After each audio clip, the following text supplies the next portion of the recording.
Hello guys, back to my YouTube channel, the SQL Hub. Today we will learn how to drop a table as well as rename the table. Last video हमने create table के बारे में read किया था। अभी हम उस table को कैसे ड्रॉप करेंगे और ड्रॉप क्यों यूज करते हैं, उसका क्या बेनिफिट्स है एंड रीनेम। ठीक है, तो ड्रॉप टेबल। तो drop table statement is use to drop existing table in the database.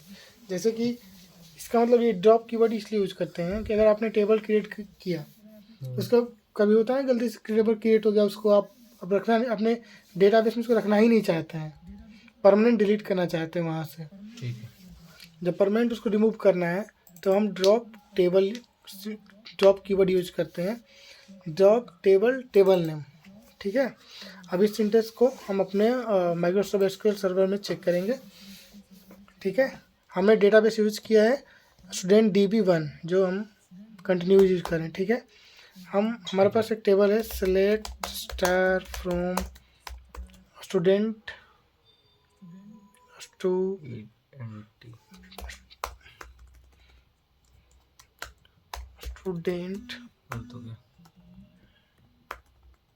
देखिए ये टेबल है,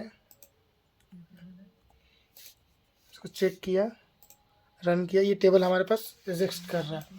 ठीक है, ये उसका इशू आ रहा है, इशू नहीं है, ये रेड अलर्ट आ रहा है। अब इस टेबल को हमें ड्रॉप करना है। ठीक है, तो ड्रॉप टेबल नेम। ठीक है,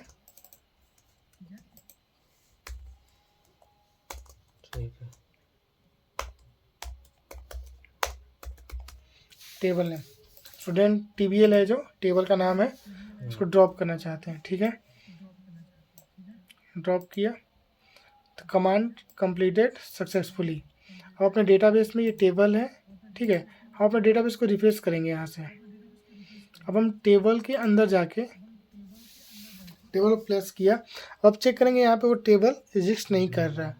ठीक है, अगर हम अपना सेलेक्ट को ही रन करेंगे, select star from student table, इसको ही रन करेंगे। देखिए invalid object name student table, ये टेबल इनवैलिड है क्योंकि ये प्रेजेंट ही नहीं है डेटाबेस में, डिलीट हो चुका है जी।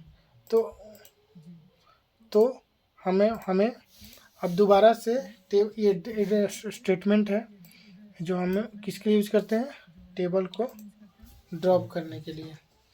ठीक है, हम दोबारा अपना टेबल क्रिएट करेंगे।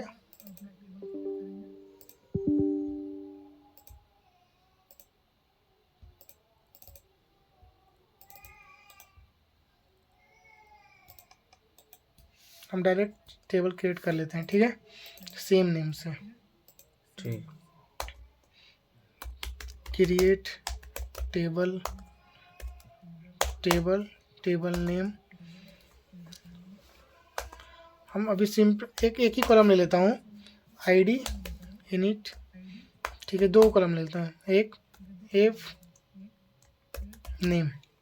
ठीक है, ठीक है। वर्कर 20 हम बस 2 कॉलम लेकर एक टेबल क्रिएट कर रहा हूँ। ठीक है, क्रिएट किया। अब मैं यहाँ पे अगर इसमें रन करके चेक करता हूँ तो देखिए ये ID और फर्स्ट नेम यहाँ पे विजिबल है। अब हम अपने स्टूडेंट टेबल में डेटाबेस पर गया और रिफ्रेश किया। ठीक है, रिफ्रेश करने के बाद हम चेक करेंगे स्टूडेंट TBL, हमारा ये डेटाबेस एग्जिस्ट करने लगा क्योंकि मैं टेबल क्रिएट कर चुका हूँ। अब हम टेबल क्रिएट कर चुके हैं, तो अब हम टेबल का रीनेम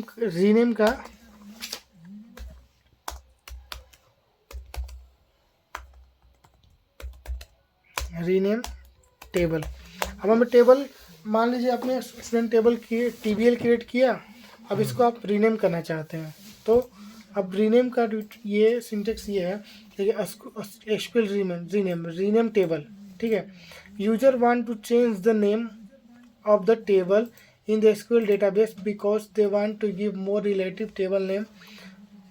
अगर मान आपने टेबल क्रिएट किया स्टूडेंट TBL, आपको लग रहा है कि नहीं यार ये स्टूडेंट ही रहना चाहिए, चाहे स्टूडेंट टेबल TBL जो मैंने लिखा फुल रखना चाहिए, टेबल रखना चाहिए। तो अगर आपको लग रहा है कि नहीं इस टेबल का नाम मैंने गलत दे दिया है, उसको हमको चेंज करना है, तो कौन सा सिंटैक्स चलता है? तो हमारा ये एक्सिक्यूट ASP रीनेम, ये एक्सिक्यूट ASP रीनेम सिंटैक्स है, सब सिंपल सिंटैक्स है। इसमें क्या करना है, एक्सिक्यूट ESE एक्सिक्यूट कीवर्ड है, फुल उसका शॉर्ट फॉर्म में हम लिखें ठीक है, EXEC ASP रीनेम ये कीवर्ड है बस। उसके बाद टेबल पुराना वाला, फिर टेबल नया वाला। पुराना वाला। अब आप हम अपने टेबल को ऐसे लिखना चाहते हैं,